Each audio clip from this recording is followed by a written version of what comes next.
જય શ્રી કૃષ્ણ. બાપા તમારું ઘર તો બહુ છેટું ત્યાં તો બુડી પાણી લઈ આવી તો અને તાર માં શું કરે છે રહોડામાં અહીંથી જા ખય એવા છે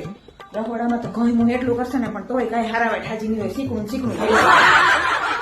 ભાભીને એમ થતું હોય છે ને કે નણદું ઘડી આવે ને આપણે સેટા વયા જાય હે કોઈ આવવાની છે ત્યાં આવશે ને વાર તહેવાર દીકરીઓ ઘરમાં આવે ક્યાં છે ભાભી તમારું ઘર તો એટલું સેટું પડે છે ને અમારે 200 રૂપિયા રિક્ષા વાળા લીધા બોલ તો મેં કીધું આ તો ભાઈને રાખડી બાંધવા તો આવું જ પડે એમ થોડું કાલે એટલે જ ને અને પાછી વળી અહીં ગલી નાકે ઉભી મેં કીધું લાઈ ત્યાંથી મીઠાઈ કાજુ કતરી મેં ત્યાંથી લીધી તો હારે 800 રૂપિયા પૈસા બોલ આટલી કાજુ કતરી જો ભાભી આ વખતે મેં સુગંધવાળી રાખડી નીકળીશ ને એ લીધી છે યાર ઈ કેટલી મોંઘી આવે ભગવાન મોંઘવારી તો જો મેં કીધું કોઈ આપણે એક ને એક ભાઈ હોય ક્યાં ભાભી માં ભાઈને જ બોલાવું હું કામ કરે છે કોણ જાણે હા બે અહીંયા મુહૂર્ત વયું જાય તાર હગો હા લાઈ બાંધવ રાખડી